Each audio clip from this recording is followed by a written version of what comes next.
Alonzo Nunez, my original OG podcasting brother, is here.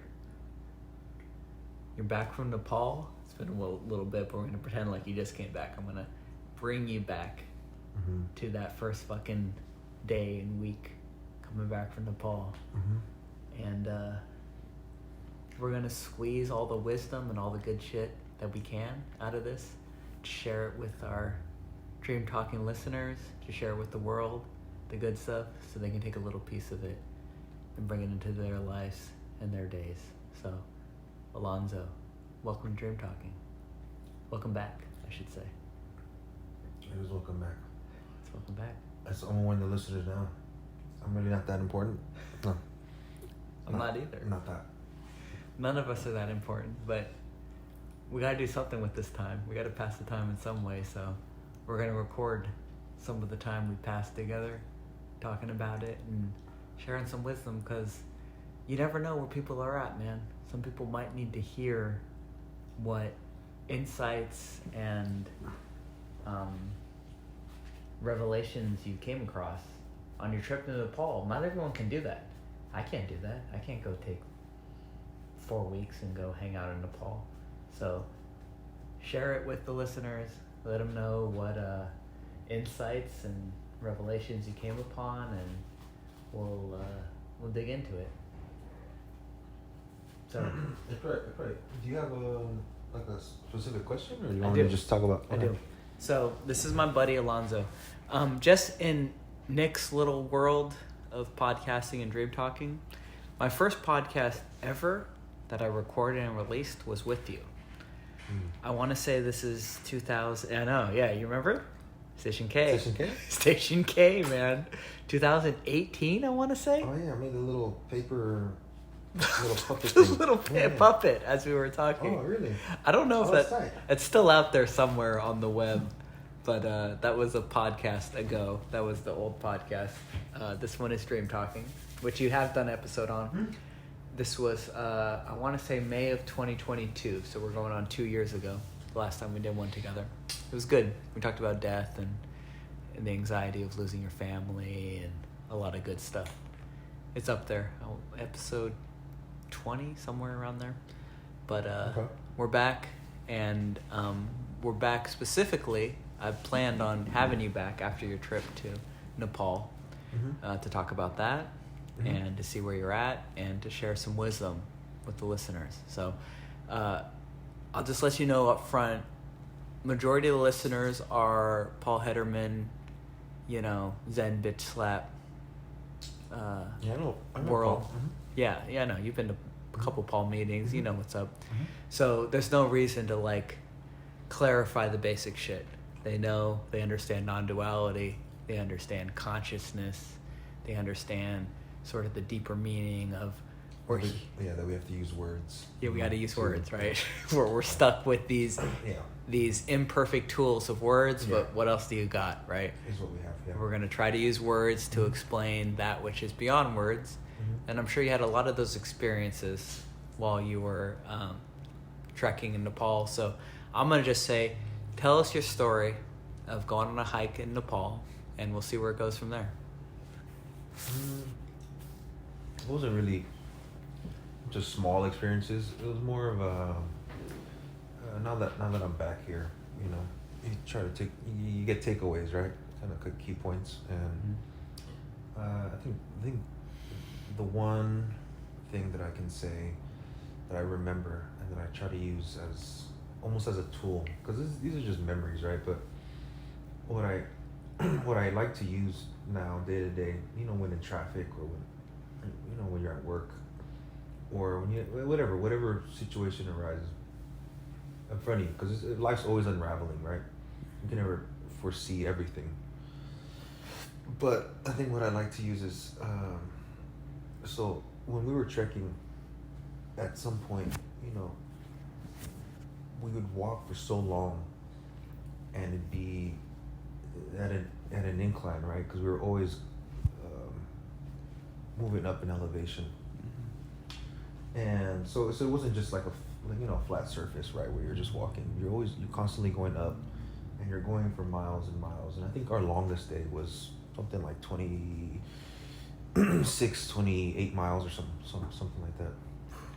With not as much oxygen either. Mm-hmm. You know, at the highest point, I think there was half the oxygen levels that's here at sea level, here in the Bay Area.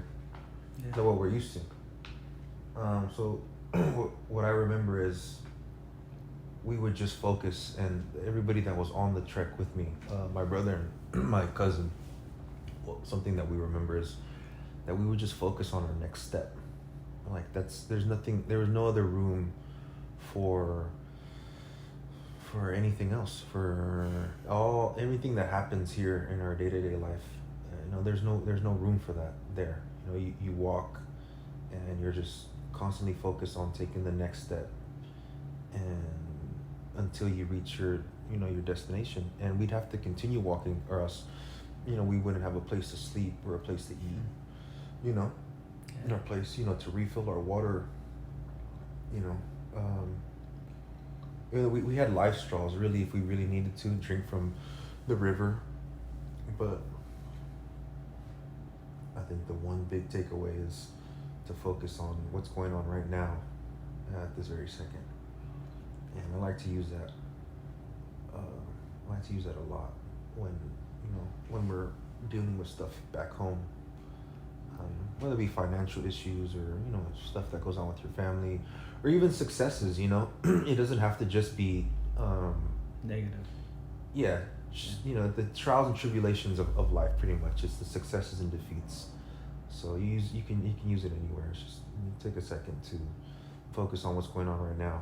And the same way that you take your winnings is the same way you take your losses. And it's just life unraveling itself. Yeah. Really. I mean, we're all just guests here. We're all just little assignment, and it's all temporary. So. Yeah, the thing that comes to mind, I think I said this to you, our first conversation after you came back. Confucius said, full belly, 1,000 problems. Empty belly, 1 problem. Right? Mm-hmm. That's pretty good. Yeah. And that sounds like when you were in Nepal and you were deep in it on those 26-mile days, your problem was the next step. Because if you don't make sure you're hydrated, if you don't make sure you're breathing right, and you don't take that next step right, you're going to have some real problems, like at a primal health survival level, right?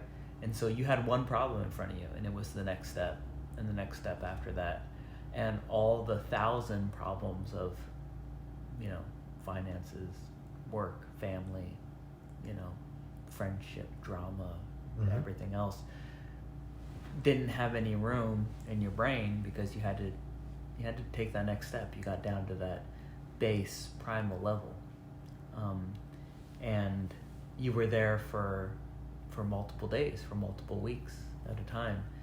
And I remember when you came back, my first conversation with you, I was like, oh shit, this dude, you sounded different. Your tonality, your vibe was like, bro, this traffic, work, whatever the shit that normally stresses us out, it's just not a thing right now. Because I just dealt with a month of real life stuff, of surviving, of hydration, of fucking substance, food, and of oxygen. And yeah, breath. And and the right breathing pattern. And I think there's really something to learn from that.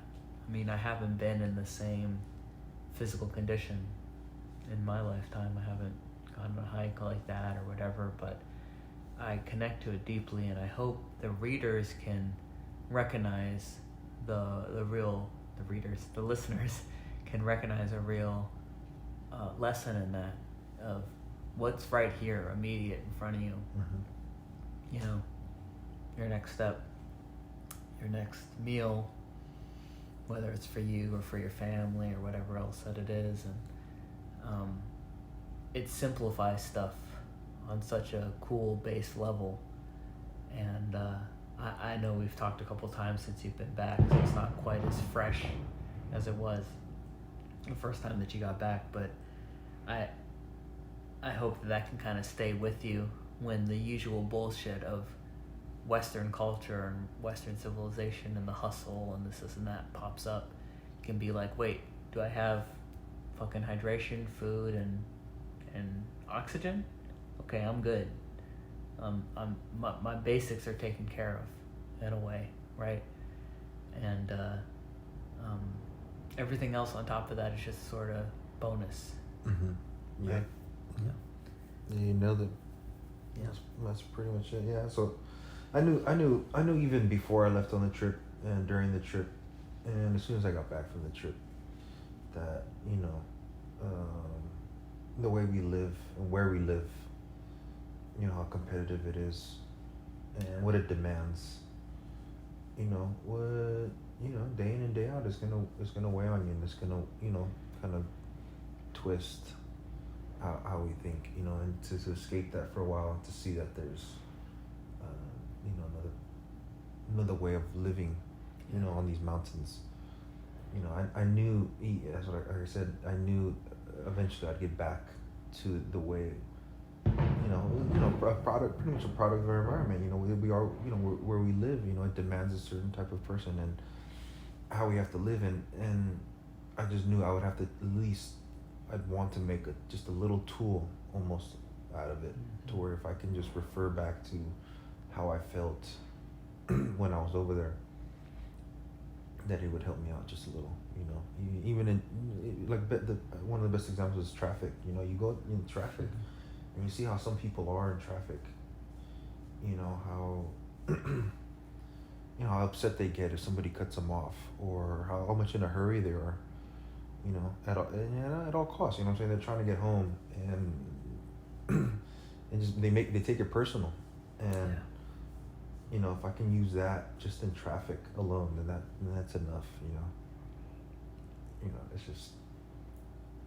It's just crazy sitting in traffic and just kind of sitting back and watching if people get upset over something small when they really don't need to. Yeah. We're all just just trying we're all just here on this assignment. None of us, but yeah, I remember when you first came back, you talked about some of the people you interacted with that only ever have lived in Nepal, basically, right? That's their whole world, their whole culture, and to try to explain to them the idea of how crazy the real estate market is in the Bay Area, or to try to explain to them how difficult the traffic situation is in the Bay Area. It'd be like explaining to a Martian, basically. It'd be like explaining to a person that doesn't even live on this planet, because they just can't relate. They can't connect with that reality that, when you sit in this giant metal machine for hours and hours at a time, and you get pissed off because somebody cuts you off and you lose 5 seconds between the time that you get home. But when we're here, when we're in the Bay Area, when we're in this Western city life, we're so closely identified with it that 5 seconds is everything, because we already feel like we're losing in so many ways. You're going to take 5 more seconds from me before I get home? You're going to take 10 more seconds from me before I can get home? And we take it so personally, and it seems like you got a taste of such a different way of perceiving life and time and what it means to be human, that you can carry a little bit of that over to where somebody cuts you off and you go, all right, well, it is what it is. I'm not going to let it fuck my night up that somebody cut me off and got 5 seconds on me. I think there's something about understanding that intellectually, but seeing it, living in that different culture and that different world, and then coming and living in this world. I think I can see it in you that it's affect you at a deeper level than it can for the average person that tries to force it upon themselves intellectually. Oh, let me just ask. I have a couple of questions. What was it like interacting with the Nepalian people? Like, I'm sure there's a language barrier. I'm sure there was a cultural barrier. Mhm. Did you have any interactions, any conversations with them? Yeah. No, they're like really, like nice, peaceful people. I'm not talking about people like I'm not to say that. Okay, so when I'm talking about them, I'm talking about people on the mountain. So not necessarily the capital. When we interact with people in the capital, or in Pokhara, which is like a smaller city type of area. So it's way more touristy enough. But like in the mountains, um, the people there are really nice. They're really really nice. They're. It's funny because I sat there one day, because most days we would walk, we'd get up early, eat a little breakfast, and walk all day, and maybe get to our destination for the day, around 3, 4 o'clock, 5 o'clock. Shower up, regardless. For us, for me, we sweat a lot. Yeah. For them, they didn't. The Nepalis, the guide, he didn't sweat too much, or even the porters that helped carry a couple of our things. They don't really sweat, so they don't really need to shower. But we would shower. That'd be kind of the routine. We'd shower, get ready for dinner, and there'd be times where we just kind of sit there and have like our alone time. Like, what would we do with our time? And sometimes we'd play chess, or we'd play cards, or whatever it is. But sometimes I'd sit there. I like to just sit there. And there was a town before Manang where I would just sit there, and I was watching this like older Nepali. I'm assuming a couple, and they were just working on their place. Like they were just like renovating like some stairs or something, right, in their place, some wooden stairs. And it just seemed so peaceful. And I guess to answer your question is like for how people were. They were really like helpful, really accommodating, like almost like it truly was like they call it guest house, where you would sleep. They call it a guest house because you truly were like their guest. You'd come in, you'd meet the people, the owner, whoever was of the home, and then they show you where your room was at, and they personally would cook your food. And I don't know, there's a lot of laughs, a lot of sharing, and the guide I think becomes a guide by learning English. And I think the way it works out there is you start off as a porter, where you would carry the tourists or whoever it is, right, that's trekking. You'd help carry some of their things, and then if you learn enough English, right, in school and while portering, you would become a guide, and then the guide would be kind of like the middleman between us and the Nepali people, if we wanted to like ask them, or translate some stuff. But overall, the people were super peaceful, man, super nice. I don't know. It was great, man. I can't think of one bad experience with any of them over there. That's really cool. And how would you contrast that with the average person you come across here in the Bay Area? Well, it's funny because the way that I perceive people here, I guess the way we interact with people here is pretty much how I perceive it. So like, if I were to talk to somebody at Safeway, and I come with an attitude of, accepting and a loving, accepting attitude, and just like, hey, I genuinely have this question, or whatever it is that we're talking about is genuine, then that's what it is. But if what I get back is what if what's received, what they get back seems negative or whatnot, I don't really let it affect me too much. It's like, it is what it is. Maybe they're having a bad day. Maybe something happened to them where they need to respond in some manner that isn't peaceful and loving, right? But I don't know. But overall, I think out here, it's way more competitive. Yeah. You know, way more for yourself, way more cutthroat, way more status, and I don't know, but that's what it's really. You can't blame these people because that's what it's demanding out here. You know, it's what's. That's what it takes. It is what you know what I mean. It is that's what's going on out here. Not, I'm sure people didn't ask for that. The average person didn't ask to be, you know, in such a competitive market, but No. you know, it forces our hand. It forces a lot of people's hands to act a certain way.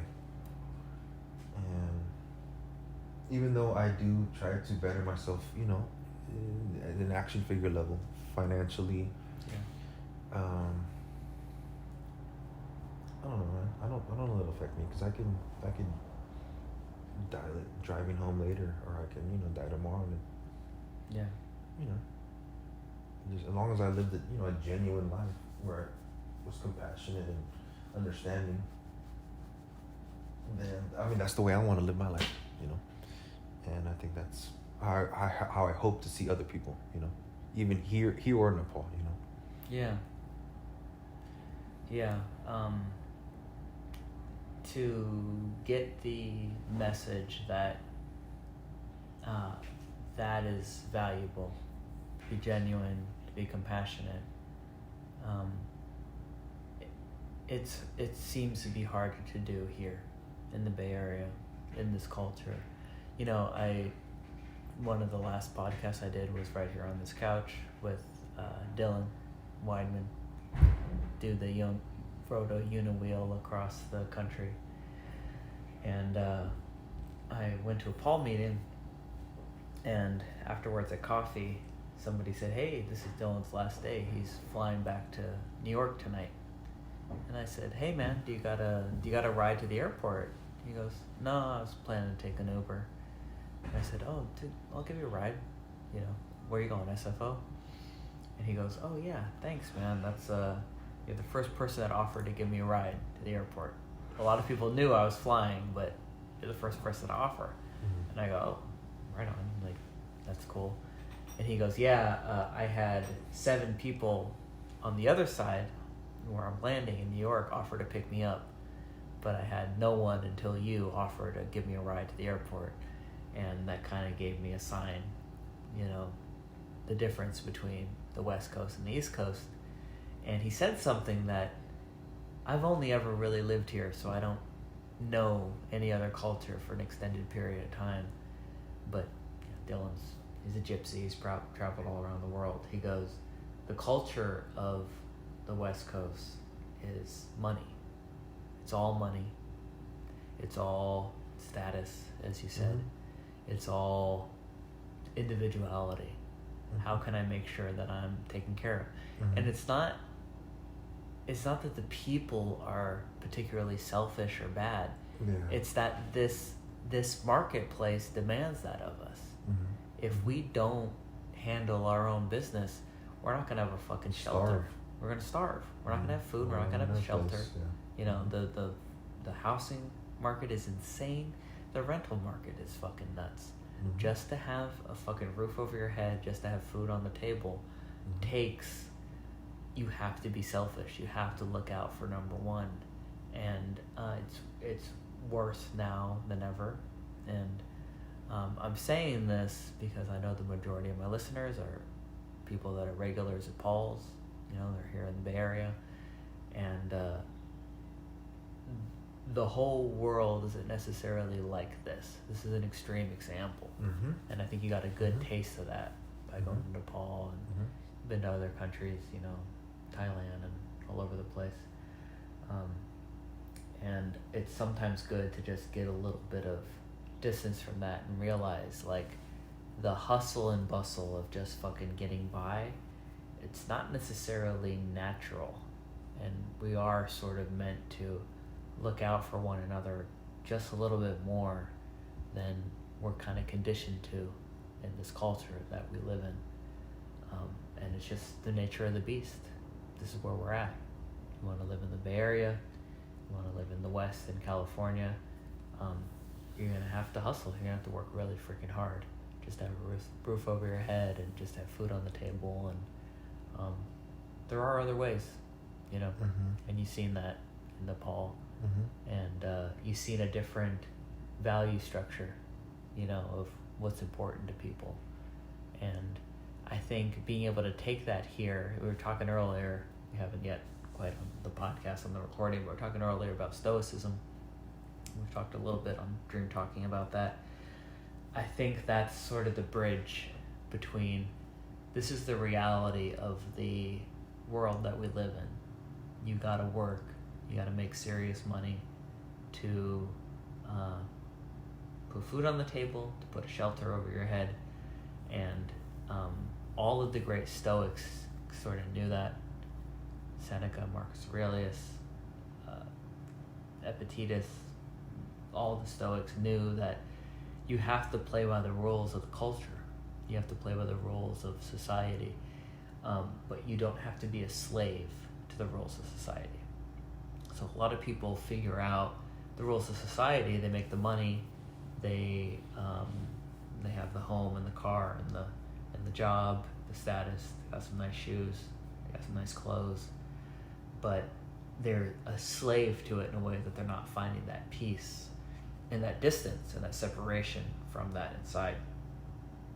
And what Stoicism offers is both. That you can handle business, that you can take care of putting a shelter over your head and over the head of your family and the people that you care for and take care of.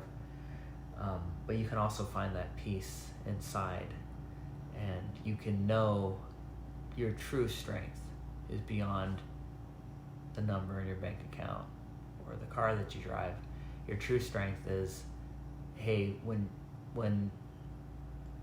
all I needed to do was take that next step in Nepal, make sure I was hydrated, make sure that I was fucking breathing, I was able to do it day in and day out. And when you can carry that with you back here, I think that it can give you a sort of strength and assurance that a lot of people don't know. A lot of people are sort of guessing. I think if shit hits the fan, I'll be alright, but I don't really know because shit hasn't really hit the fan. And I think that's the value of going to a third world country. That's the value of putting yourself in an uncomfortable situation.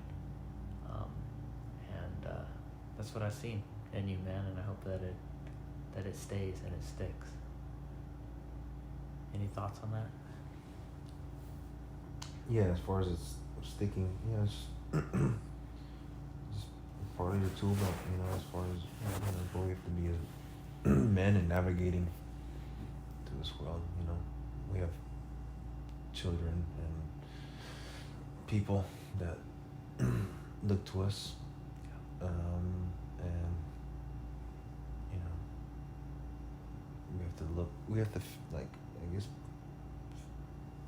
give this perception that we know what we're doing. Yeah. And because they can smell it. Those our children, our family, those that are looking to us, they know when we're faking the funk, and they know when it's real and genuine. And I know my job, and I know you feel that your job is to present that this is genuine. I really have the strength within, that you can count on me as a man. You know, you can't fake that shit. And if you are a man and you do have people looking up to you and you don't feel that inside, you gotta fucking find it. You know, whether it's by doing something difficult, going to jiu-jitsu class, going for fucking hard-ass runs or hikes, or putting yourself in uncomfortable situations, because it's not just about you. You know, when you're a man, you got other people looking up to you. And if you don't believe it, they won't believe it. You know, that's the value in doing hard shit and doing things that scare you. You know. So it's commendable, man. to fucking fly halfway around the world and go for a hike for 30 days. You didn't have much cell reception, right? Yeah, no. Well, just to clarify, it wasn't a 30-day hiking. Okay. I was gone for basically a month, but last couple of days were spent in Portugal. Yeah. Kind of. How many days did you hike? 21? No, it was in total of walking. It's 15-day hike. 15 days. Yeah. The entire trek though the entire trip to Nepal was like 3 weeks. Mm-hmm. And then the last week was spent in Portugal, and that was just to kind of unwind and eat some food, some kind of spoiled ourselves some. Even though mentally, spiritually, we had we were rich in that, in Nepal. That's something I would Talk never about trade. the food you ate In Nepal? over those 15 days, yeah. In Nepal? In Nepal, I should have taken off my shoes before. Yeah.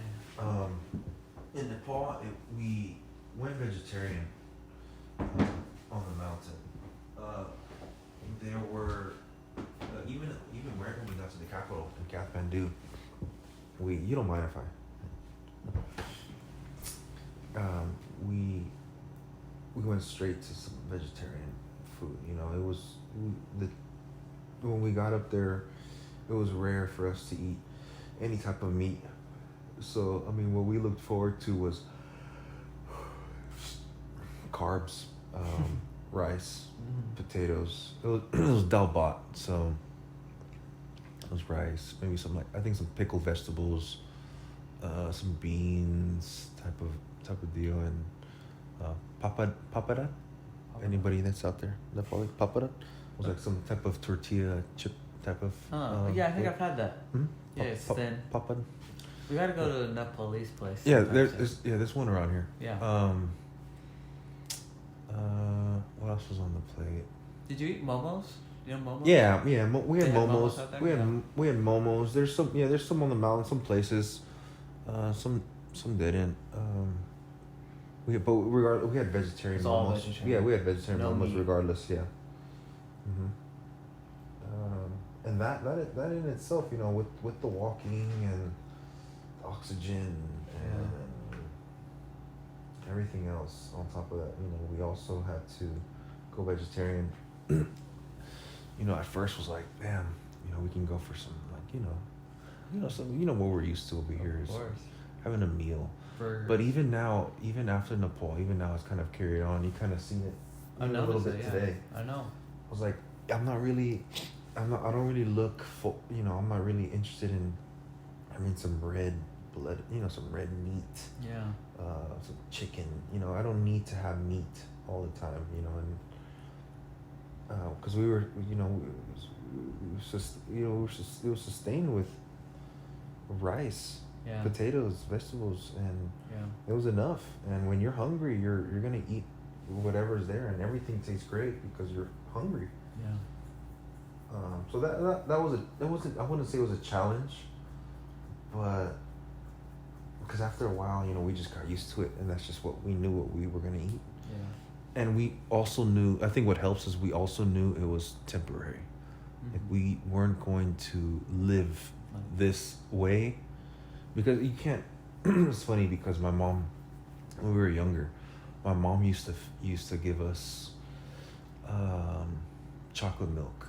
Let's say milk and chocolate milk, and then she gave us Ovaltine chocolate milk. That was what we had.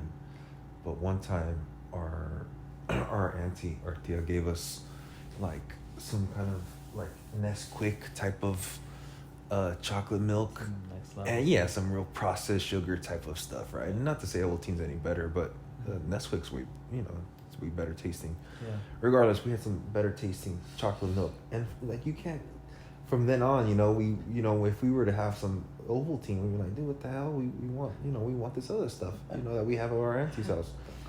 So when you're offered this way of living, where we have access to meat, and all this food and all this good food everywhere, and then you go and it's just taken away, and you're only given the bare minimum. Rice. You kind of wonder, like, man, when do we get that back? And we weren't given that. We didn't have that for, not to say for years and years, but not to and again, not to say it was a challenge or a struggle, because it was only for so long and it was temporary. We weren't forced to. This was a choice. But it was a good experience to kind of go vegetarian, to not have, to just have the bare minimum of food, water, sleep, and showering was, even before Nepal, I enjoyed sleeping and showering. It was two of my favorite things to do. Me too. And even more so over there, after a long walk, a good shower, sleep, some food in your belly, some warm food, some more water, and that's all you really needed. That was it. That was enough to kind of keep us happy. And all that a trade-off to see the Annapurna Range and the mountains from a panoramic view, and then to kind of go up close to it, to trade your comfort of of the way we live here. For that breathtaking fucking view. It was. I would never trade it. I would never trade that experience. Ever. It was a great experience. Yeah. For sure. Yeah. Those moments when you're seeing that panoramic Annapurna view, you won't be able to touch it here with the car alarms. Yeah, but in itself, traffic. like even here in Oakland, the Bay Area, we have, we find our own our own beauty in wherever we're at. Like we're, it's nice, it's great here too, dude. It's fucking great. But wherever you are, man, you gotta just make the best of it. You gotta find it, exactly. Don't think if you're listening to this that you gotta go to fucking Nepal to find it. Dude, I was telling you earlier today, man. I seen a dandelion. Fucking the little seed of a dandelion float through the air while I was listening to a speech by David Foster Wallace, where he was talking about when you sit in the line at the DMV or you sit in the line at the supermarket and you go, look at all these fucking dumb people and these, overweight people and this and that. And he goes, this is David Foster Wallace. Don't buy that fucking story that all these people are dumb or they're simple or whatever. These people were made because a star exploded. These people are a miracle.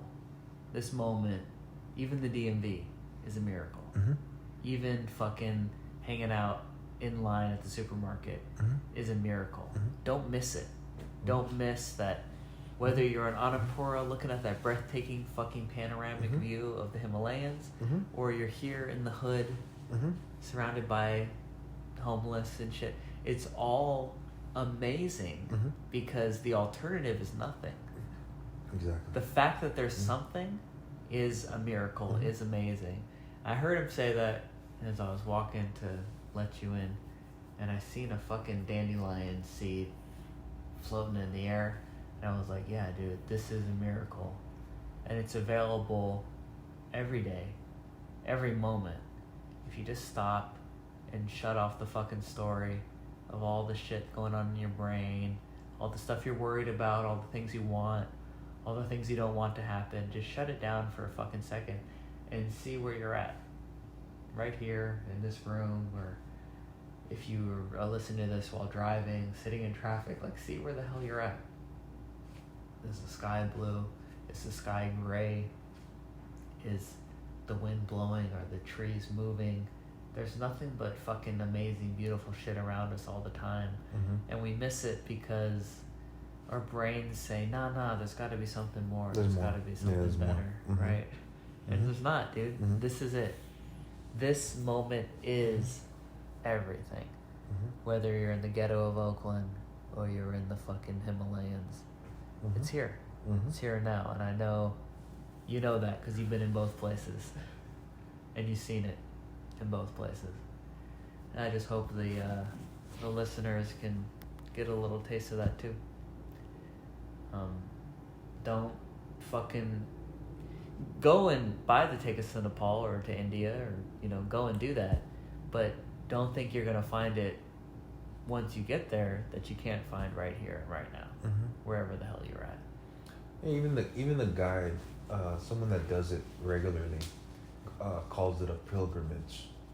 So for someone to see it regularly, to live that way regularly, just to call it a pilgrimage, it does something for his soul too, or for their soul, and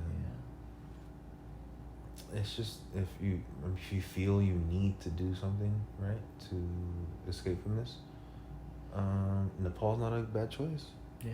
Nepal, walking, giving, physically, emotionally, spiritually, everything, laying it on the table and just focusing on your next step. It's a good place to be, Focusing on that. if that's something that you need to do, if you need to escape from whatever it is that's going on around you. Highly recommended. I didn't go because I felt like I needed it.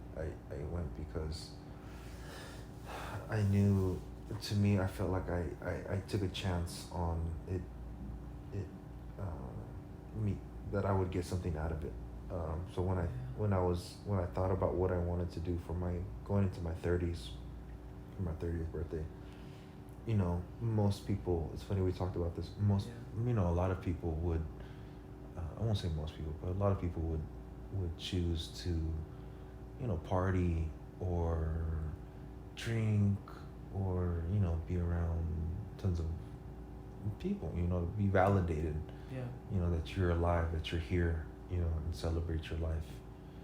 And for me, I didn't want that. I didn't want to be, it's nice to have family and to be around family, but I didn't want to be around the money and the drinking and the women and the music. For me, I wanted to just walk and see some nice things and be challenged and to take away from the trip. And I think I did, and I'm very happy, and I think we were very lucky to have, and very fortunate to have, the guide that we had, and to meet the people that we met there. And I don't know, the way things turned out, it was just amazing, right? It was just, maybe that's for everybody that goes on this trip. Maybe they feel the same way, and hopefully that's the case.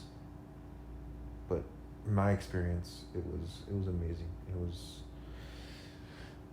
was great. I would say I took away a lot from the trip, and I wouldn't trade it for a club scene or anything else. Yeah, it's really fucking cool and profound, and I think the majority of Dream Talking listeners can resonate with that you're going into your 30th birthday, and we've talked about this, you and I, personally, off mic a lot, that everything sort of that we do, birthdays, celebrations, landmarks, there's meaning behind it that sort of echoes and resonates into the rest of our year and the rest of our lives in a way. And I know when you were 29, leading up to that 30th birthday, you were talking about, do I do the party thing, surrounded by people, surrounded by,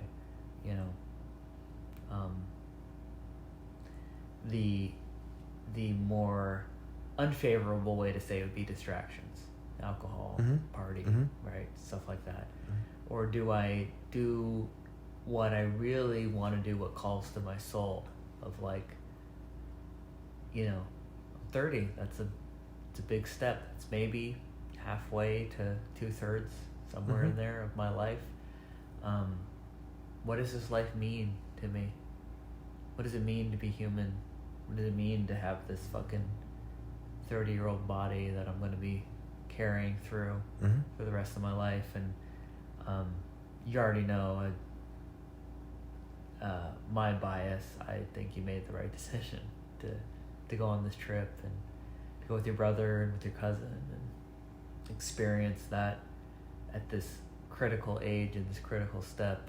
I think it's gonna, and it seems like it has, will echo into the rest of your life, you know, in a really cool way. Which, not hating on the people, we've talked about this, you and me, we're not hating on the people that are still chasing the party, still chasing the fun at 30 or 35 or 40 or 50, but the people that are listening to this podcast are looking for another route, most of them, and I think this is another route. It's another way to find meaning in life. It's another way to find what's important. It's another way to connect to your own inner soul, your own inner voice, and what it means to be human within your own body, within your own meat suit. And you know, that's what this podcast has been about from the beginning. I don't know if I've mentioned it towards the beginning, but you know, the first freaking podcast I ever did was with you 4 years ago or something like that. And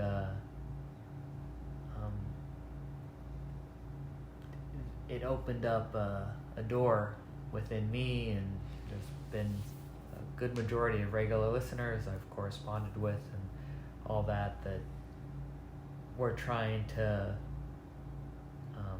find a different route, not get trapped in the usual traps that are laid out by our own minds, by culture, by society, that, you know, it's not worth it, that this is all a trap, that there's no light at the end of the tunnel. I think there are lights right here and right now, not even at the end of the tunnel, right here in this moment.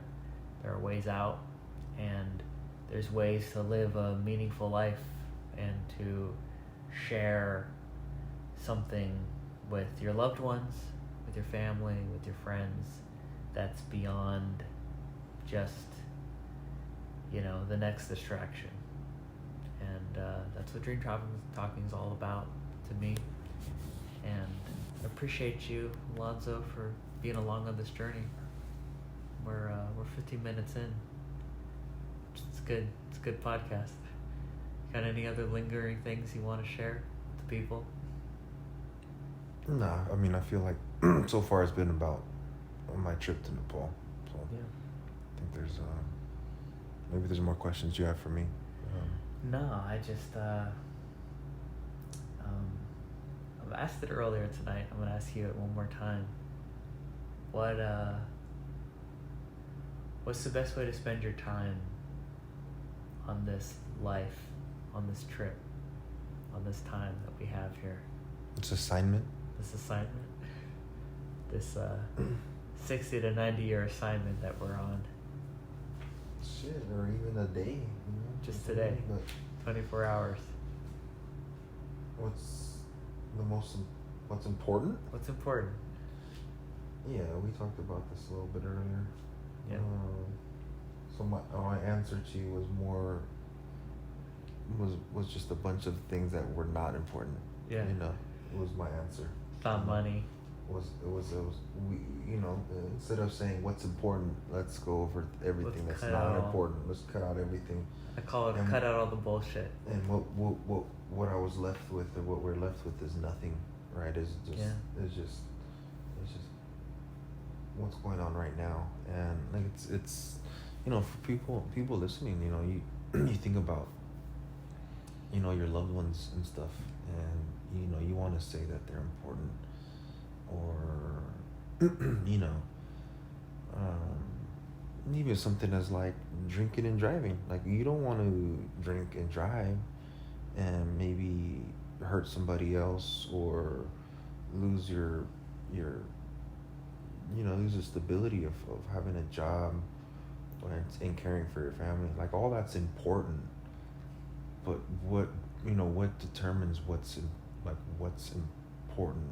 Like, to me, that's, I don't know, it's tough, because when I think of important on this life and this assignment, I can't think of anything really, because it's all just it's all temporary. It's all just for now. It's nothing that we can take with us. Whether it be like the amount of homes you own, or your status, or any of that stuff. And it's filtered down to like even your loved ones. Like, your loved ones eventually will have to learn to live life without you, and so on and so forth. And the loved ones that they meet, they will have, you come in and you go out alone, and it's tough, because when somebody hears it, you're like, well, what's important to me as Alonzo, or what's important to Nick? Of course we want to say our children, or our mother, and my or whatever, if your father or whatever, but it's just tough, man, because I don't think I've ever had crazy importance, like, to anything in a long time. Yeah. Like, what's important. Yeah. Yeah, I don't know if I've had anything super important to me in a long time. Yeah, it's I don't know if that's fucked up, or I don't know, like, what do philosophers, what would a philosopher think, or what do other people think as far as... Most philosophers would agree with you that it's all temporary. It's so, a fucking space satellite could crash in here and we're gone in a moment. We could step outside and some crackhead could fucking put a bullet through our heads to steal $50 cash out of our wallet, right? And it's over. Oh. And it's a tragedy. Our loved ones, our family, our kids would mourn, but life would go on. And I think that's what I hear in your share, is that life's gonna fucking go on, and there's something so clarifying that you're not the center of the universe. Yeah, basically. Yeah, we're not that important. No, we are just so how can anything else little piece, and we feel like we're so fucking important that the universe itself cannot go on. Earth itself cannot go on without us, but we know with just a little bit of looking, it can. Like we've talked about, you and me both. Your dad passed away when you were 5 years old, young, 6, 7 years old. I have no fucking relationship with my dad. Just talked to him for the first time, my biological dad, for the first time in 8 years, and nothing great. I didn't learn much from it. And so we both don't have dads, so we're here. We're all right. You know what I mean? So can we project onto our kids or our stepkids? It's so fucking important for them to have dads. It's kind of hard. It's kind of hard to sell yourself on that. We're here without dads and we're all right. Right? And it's like, in the end, I think the stories we tell are the stories we tell, but what we really do have is today. We have this moment. And if when we die, if when the lights go out, the lights go fucking out, and there's nothing else, or whatever is next is so far from this level of reality we don't even fucking recognize it, I think what we have is today. We have this life in this dimension, in this way of perceiving. And I mean, dude, the story you told about just fucking running 2 miles and doing zombies with the playing zombie with your girls. That's all the meaning I can ask for. in a day. Yeah. Right? Yeah, for sure. I get a lot out of making them happy. Just explain to the listeners what zombies is. So when I first met up with you tonight, I said, well, shit, the reason I was late was because I needed to go to the college and, exercise and stuff. But something that girls like to do, recently is play zombies. How old are the girls? And ages? 12 and 9. Little 12 and 9-year-old girls. Okay. Yeah, little girls. And they like to, so I'll run. For me, it's a good workout. I'll run around the track and stuff, but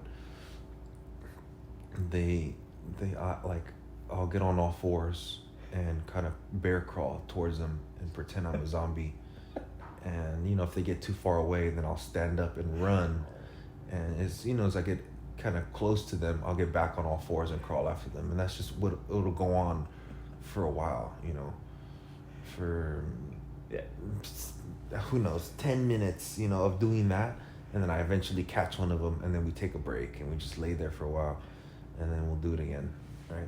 And that's just that's what they enjoy right now. And for me, it's a great workout, and for them, they get a kick out of me running after them and crawling towards them and scaring them, right? Because they get I think they have a little. They're still at an age where they really do kind of get scared that I'm gonna grab them, and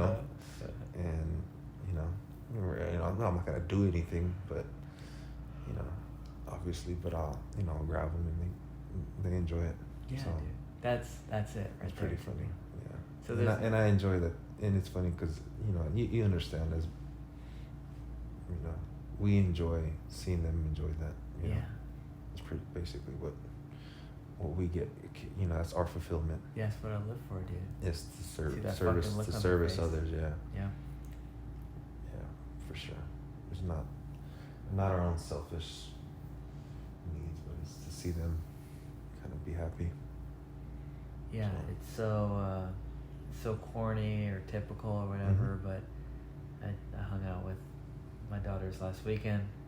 We did the Rose Garden in Berkeley, the big concrete slide where you gotta grab a cardboard, sit on it, and you slide down hella fast, and just the look on their face. And Athena, my little baby 5-year-old, would sit on my lap. I'd go down there, we go hella fast, like just the look on their face, all that stuff you're talking about we could die, we wouldn't be missed, life would go on, yada yada yada. But you have that moment of playing zombie with them, chasing them, seeing the look on their face, like it seems that no one else on this planet can give that to them this here today, but you were able to give that to them. I was able to give the time that I had with my daughters or whatever to them, and I don't need to look for any sort of greater meaning or big purpose beyond that. That's fucking plenty for me. And yeah, man, we're an hour in.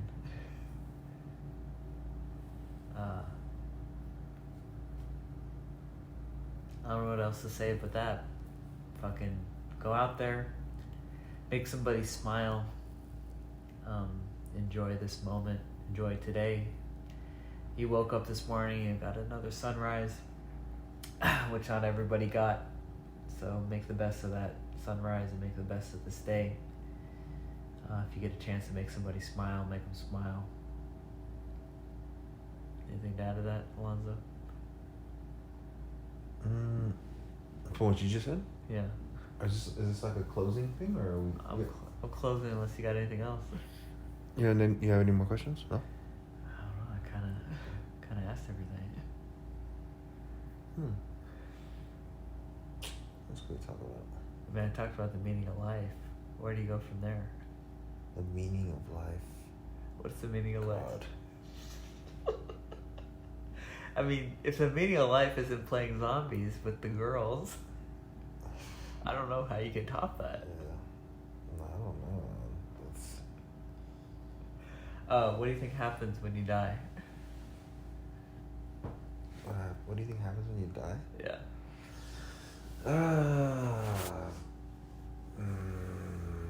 The like the comfy, like cushy version of it is there's something after. Okay. You know, we have to look forward to something after. Like it's a cool little story we tell ourselves. Me, I do genuinely feel that life doesn't continue afterwards, but what we did here with our time, our energy, sticks around, and it affects the people around you, and then those people affect the people around them, and then it affects the people around them, and you know, and so it's like Indra's net. I really like that concept of Indra's net, where the dewdrops on a spider web, and they all kind of mirror each other, and those few drops mirror another hundreds of drops, and so on and so forth, and forever. And that's basically how I feel. What happens here is we're the drops, and while we're a drop, you know, it affects the drops around us, and those drop affects the drops around them, and so on and so forth. And that's it. Like that is as far as it goes. And the person that raised me was affected by the drops around them, and the person that raised her was affected by and so on and so on. And then now it carries on to me, and the drops around me are affected by how I am, and back and forth. It's receptive. It goes both ways, and that's it, dude. But like, as far as like reincarnation and like there being a heaven and hell,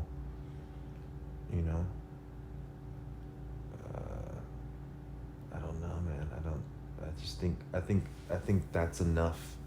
Yeah. I think our souls and what we do and our energy is enough for me to want to do better and want to do good. I don't need to have a promise of a pearly white gates or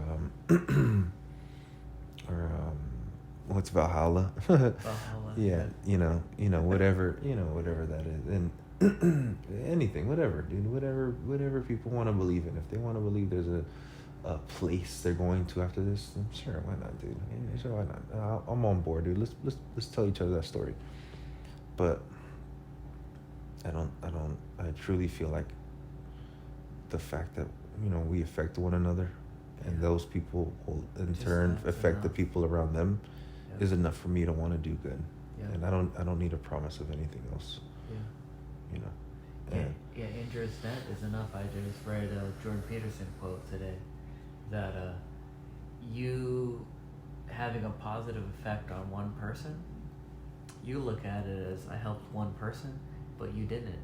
You helped that one person, and that one person has effects on all these other people, their whole family, their whole friends, and everything, right?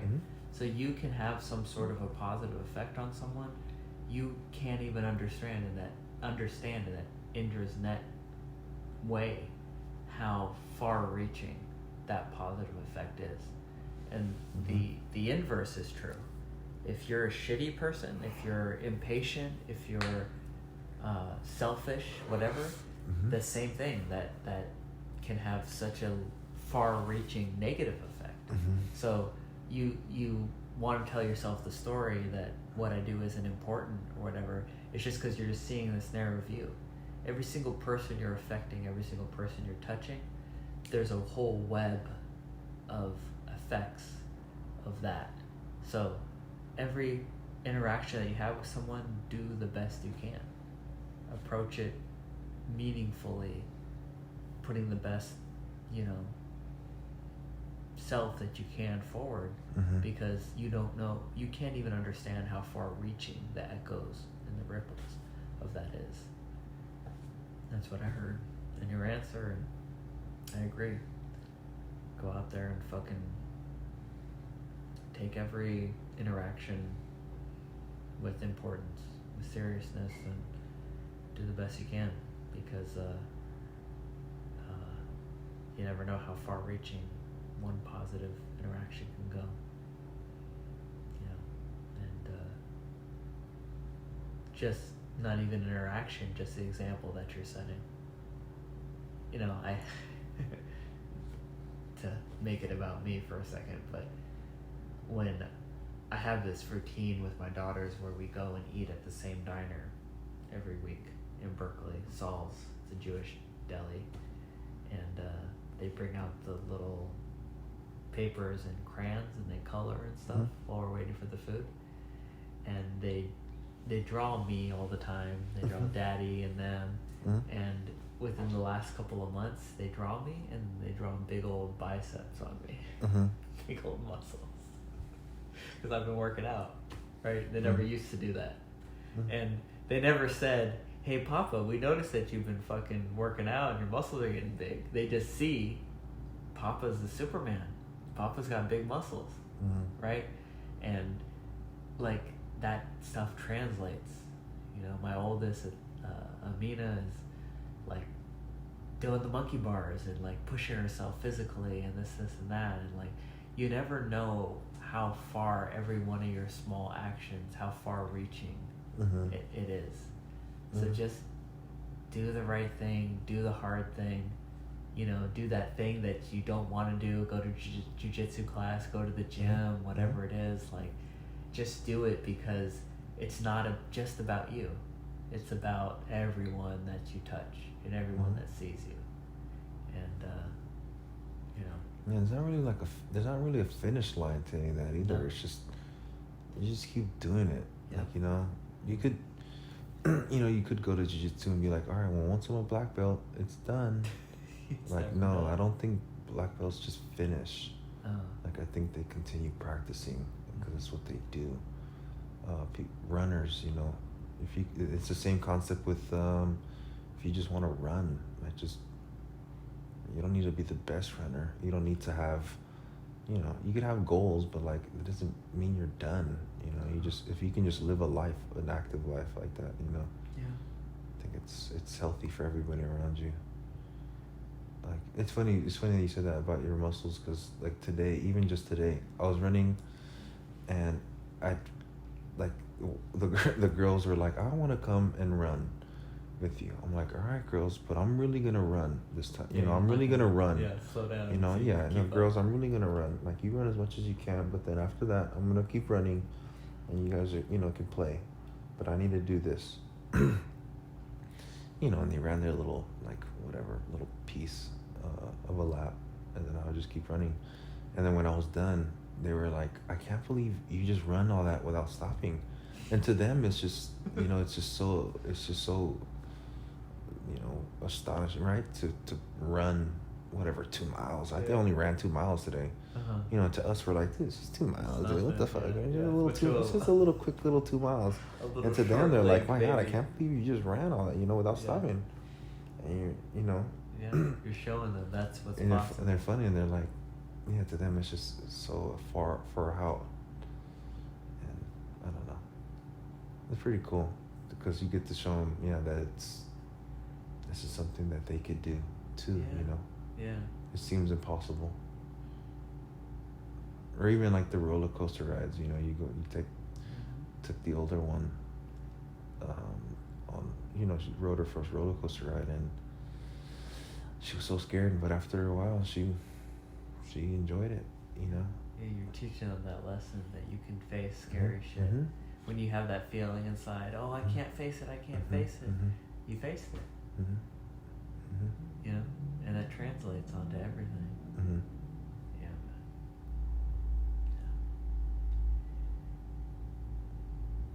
What should we talk about? I don't know, dude. That feels fucking good. It's all extra credit from here, man. We're an hour in, hour and 9 minutes in. Just name people. Jordan Peterson, Marcus Aurelius. I could go on about Jordan Peterson. Joe Rogan, if you're listening.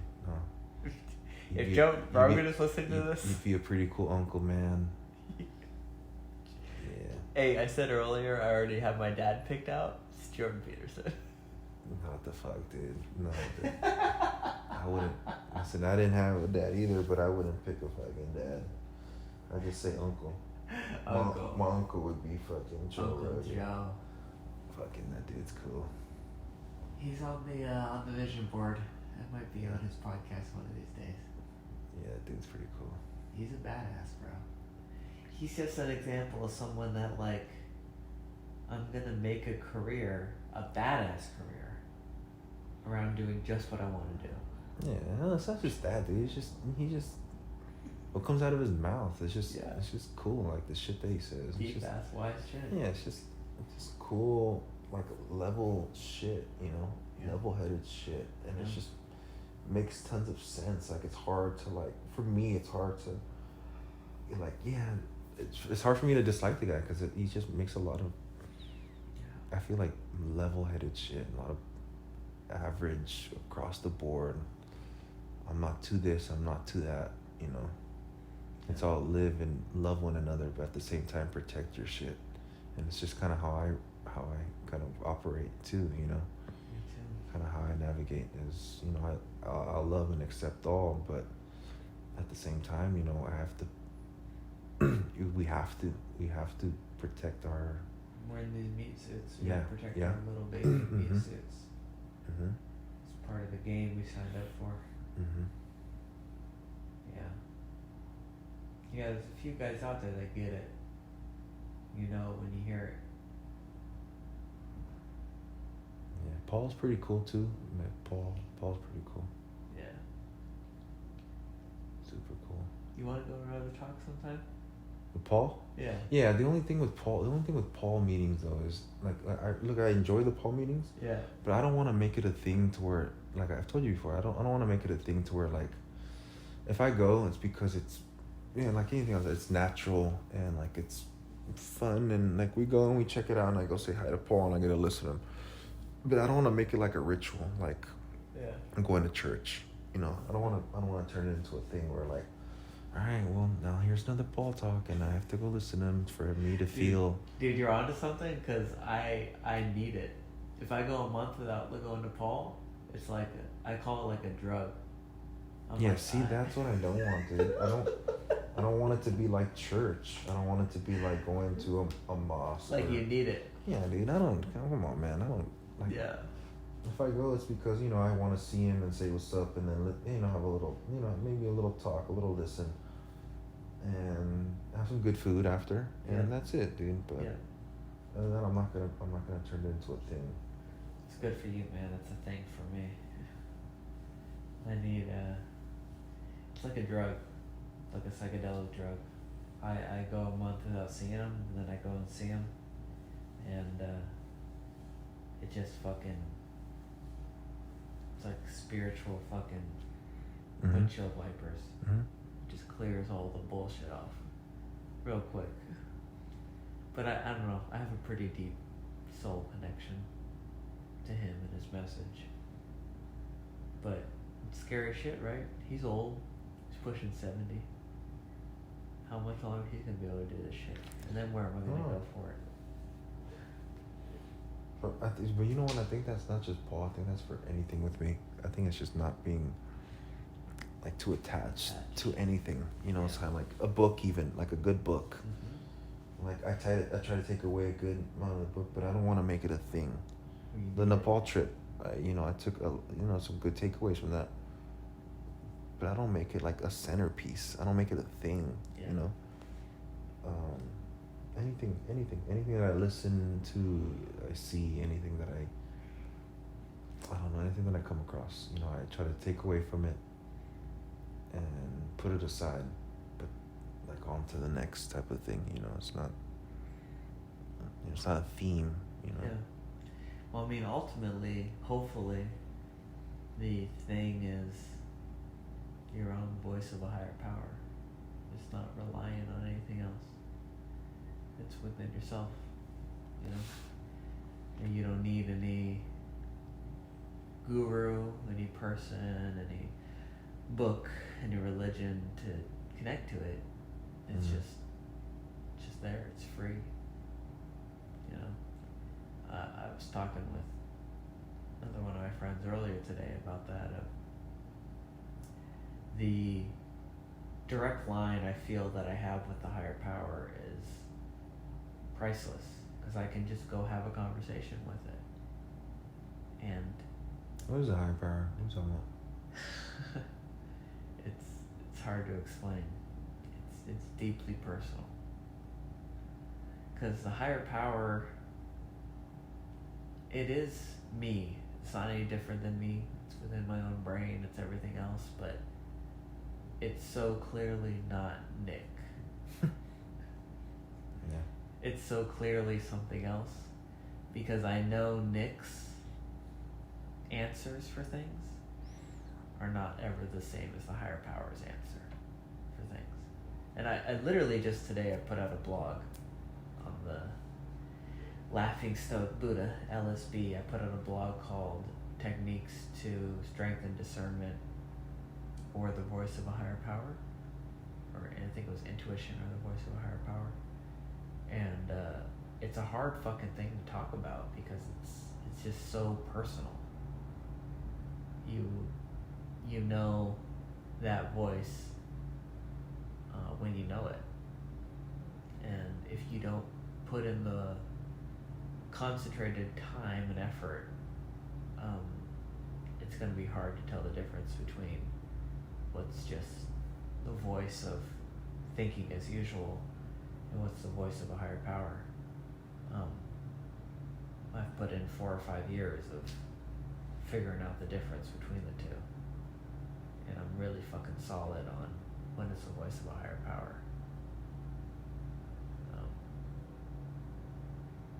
I don't remember what got me down that route, what we were talking about, but yeah, it's one of those things that it's an inside job. I can't give it to anybody else. You gotta just put in your own time in silence. But you'll know it when you know it. And I think everybody does. I think any listener knows that voice, whether it's faint, quiet, whether it's rare. They know the voice of something that's greater, higher, beyond themselves, beyond their usual thought patterns. And that's it. It's the voice of your higher power, and it's going to tell you what you need to do to be of service to the highest good. So listen to it, run that experiment, see what happens.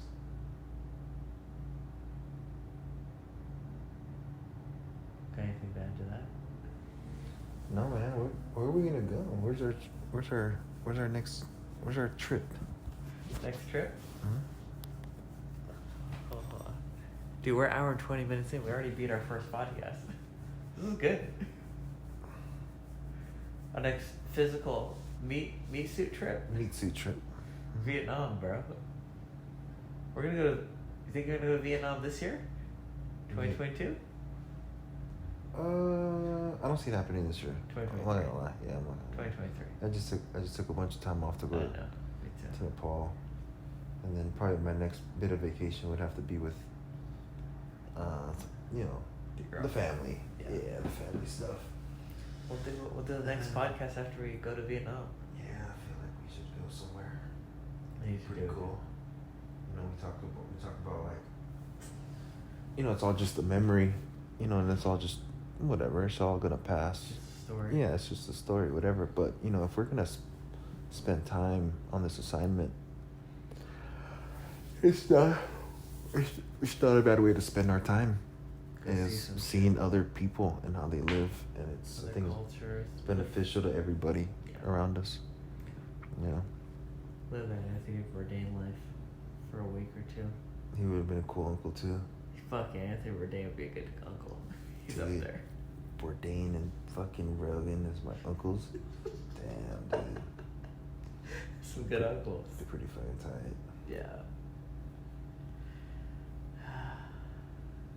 I used to, when Anthony Bourdain was alive, I had these fantasies of him doing a show in the Bay Area and me cooking for him. Because he used to have like just some basic ass people cook for him. You know, he was into jiu-jitsu. Bourdain? Yeah. You ever watch his Bay Area episode? He was training with the Gracie guy in the city. Yeah. And the dude just cooked like him some like sausage and bacon and shit in his backyard. Yeah. He's a cool motherfucker, man. He offed himself, damn it.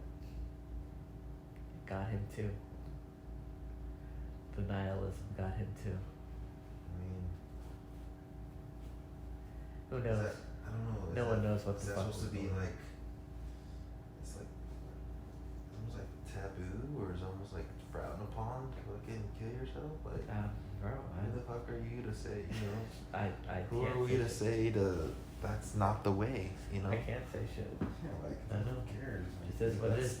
All I know is he was a bad motherfucker. I mean, he can't take it back. No.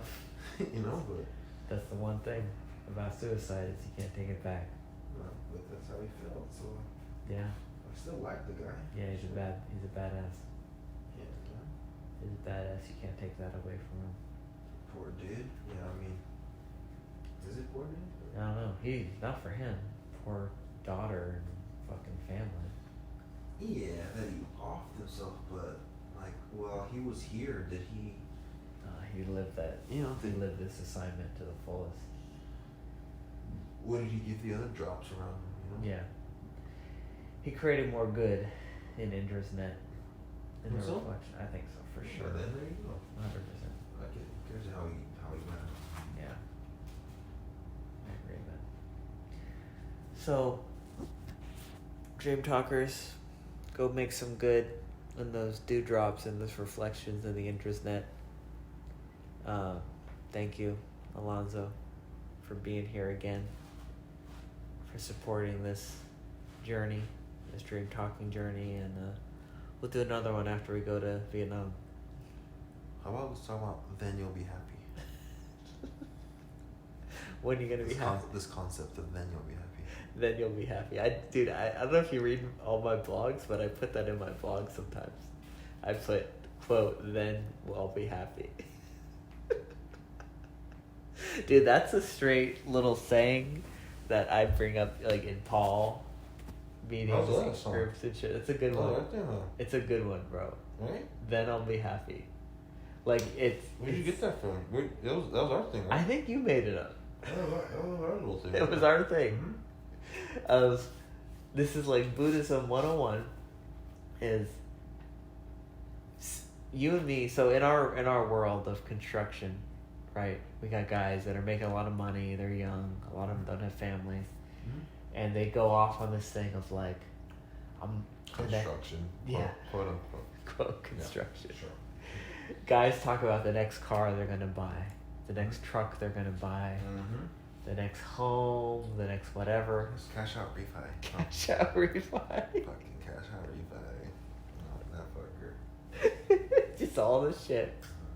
And then I'm gonna buy this and I'm gonna rent it out. It's gonna, I'm gonna make equity. And the joke you and I always say is, then I'll be happy. And that fucking captures it all. It captures it all because it just puts a fucking punctuation on the punchline of the joke that is postponing your happiness. Like I'm gonna be happy once I get the fucking, mansion, once I get the Porsche, once I get the whatever fucking truck, once I get the job, once I get the position, I think one of the first times was once I go to Nepal. Once I go to Nepal. Yeah. And then on the female side of the house, once I get married, once I got that ring on my finger, finally I won't feel all the insecurity and the fear. I'll be safe because I got the ring. Right, on the guy side, it's once I have that fucking 6-figure job or whatever, then I got the home, then everything will be good. I'll be safe, I'll be secure, and the joke is always then I'll be happy, because whatever happiness that next level gets you, it's so fucking brief. In my experience, it's less than a day before the brain comes up with the next goalpost. Mm-hmm. Hey, okay, what's next? Oh shit, well this didn't make me happy, so the next thing's gotta make me happy. 6 figures didn't make me happy. 100,000 didn't, maybe it's 200,000. Mm-hmm. One house didn't, maybe it's 2 houses. Mm-hmm. And like, if you can see through that, you can save yourself 60 years to a lifetime worth of chasing something you're never gonna fucking get. That sense of contentment, that sense of enough. It's either here and now or it's never. Yeah. And so it's a good little joke we use with each other, which is when we're talking about the next thing we want, we just throw that, then I'll be happy. I've always liked action figure too.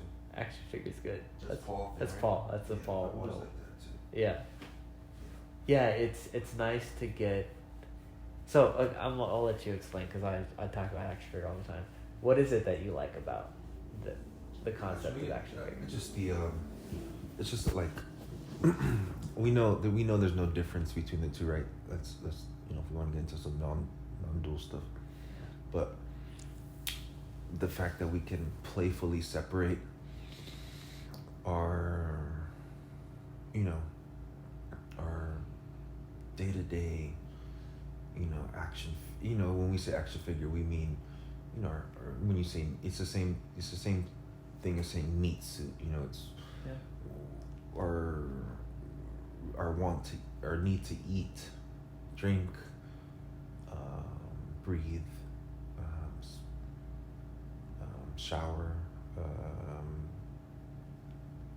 shit. Yeah, I don't know. The basics. Everything, the basics of everything. Of what we do, and then our deeper meaning, our ego, or everything that goes beneath that, our mind and shit like that. And there's no different, but how we can playfully separate that, but just by saying action figure, because that's basically what we're doing. We basically wake up, we get up, we do our morning routine, we do this, we do that. And even those that don't have a 9 to 5, or even those that don't have a job like that, you still wake up and do what a human does. Yeah, you're still part of a cycle. Yeah. Like there's no out. There's no one can escape that. So we are all at some. We all are action figures. Yeah. And it's just cool how he uses that to explain. Basically how we are day to day, and try to separate that. Yeah, get some distance, Mm-hmm. so you're not fully identified as the action figure. You can see it as this thing separate from you that's doing its thing. Mm-hmm. Waking up, like you said, shitting, fucking eating, Mm-hmm. sleeping, waking, Mm-hmm. fucking, Mm-hmm. fornicating, and Mm-hmm. If you believe that that's all you are, just the action figure, you can get caught up in like life or death shit over those things. Mm-hmm. Over food, shelter, Mm-hmm. sleep, fornicating. But if you see it as that's an aspect of me, it's an action figure, it has its drives and its needs and its shit that it's got to go through. But I'm not that. I'm that which is aware of all that. Then you can have a little bit of lightness, Mm-hmm. letting the action figure do its thing. I think that's fucking huge. That's if there's any message that the listeners can get that can really fucking create some traveling lighter and ease and comfort. That's something else that he says, huh? Traveling lighter. Traveling lighter. Yeah. Yeah. It's a good one, right? Yeah. Yeah. Like, it's not about like leaving the fucking Mm-hmm. life altogether. It's just Mhm. traveling lighter over Mhm. it. Mm-hmm. There's shit you gotta do. You gotta, do your job, you got to take care of your family, you got to do things day in and day out. But if you can just travel lighter over it, that's, you know, Paul always says, what more could you ask for? But that's kind of it. Like, well, what else do you need? You're traveling light over your assignment here. That is the pinnacle. There's not any great spiritual award or status that you're going to get. Like, it's just traveling lighter. That is the great gift. Yeah, you know, I said Rogan and Bourdain would be cool uncles, but, you know, we were pretty lucky to, you know, Paul's pretty cool, too, you know. Bro. He has a lot of, like, you know, stuff that you brought from his talks. There's like, yeah, dude, that fits perfectly. You know, that's, you know, some of the stuff he says, you know, say, damn. Like, just stuff like that. Just traveling lighter and action figure, like, the two things that stick. You know, it's just simple things, but just the way he uses them, you know, it's pretty cool. Dude, I say regularly, I wouldn't be here without Paul. I don't downplay it. Like, I wouldn't. You wouldn't be where? I would still be trapped. Think so? In my previous marriages, I think so. My previous marriage in a whole. What if you didn't meet Paul, you were able to meet Peter? Peter. Yeah, this other, again, spiritual legend. I never met Peter, so I don't know. The fact this is non-dual, and his name's Peter. In the alternative universe. Yeah, dude. Yeah. I never met Peter. Because you met Paul, you never met Peter. So. Well, in this lifetime, I only met Paul. So. Alright. No, I know deeply. You know, it's funny, I said earlier, and you laughed at me about picking a dad. Paul sort of is that male figure in my life. Twice, I won't get into it too deep, but twice I called Paul fucking like a little teenage boy. Fucking on the verge of tears. I'm like, Paul, I don't know what to do. Damn, for real? For real, dude. Twice. I don't know if I've ever had that kind of talk with anyone, ever. Maybe it's that's an ego action figure thing of me. Oh, 100%. Yeah. And I said, Paul, I don't have. That's a pride and it's like pride thing, you know, of being like a man. Yeah, just like I don't hold it high, but it's happened for so long. I hit him with, I don't have a dad figure in my life, yada yada. And he was just like, yeah, whatever, Nick, just say it. What do you need?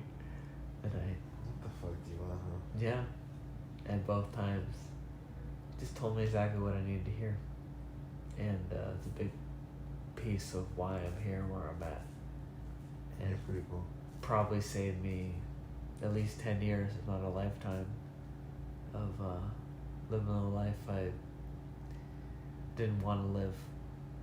And I shouldn't have been living for the health of my soul. So I take it all back. Paul's my spiritual dad. I'm really fucking thankful for him.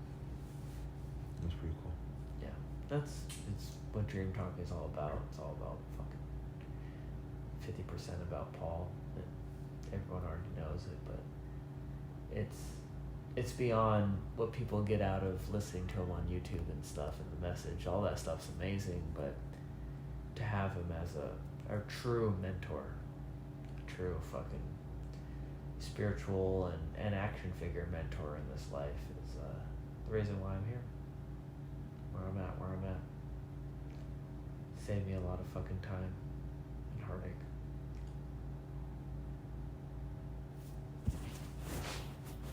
Dude, it's okay. Hour and 40 minutes in, and it's 2 a.m. Is it? Yeah. I think we put in a good fucking podcast. Okay, if you say so. This is kind of epic. Yeah. I think this is a good one. This is one for the memory banks. Alonzo, thank you for sharing this with me. It was good shit. Thank you for the wisdom. Right on. Any last words? Right on, brother. That was brother. Keep riding that wave. Keep riding that wave, brother. Hey, namaste. We love you guys. Oh, Good. yeah, Daniba. Danibat. What's that Danibat. mean? Thank you. Thank In Nepali. you. Nepali. Danibat, everybody. Go do the right thing. Peace.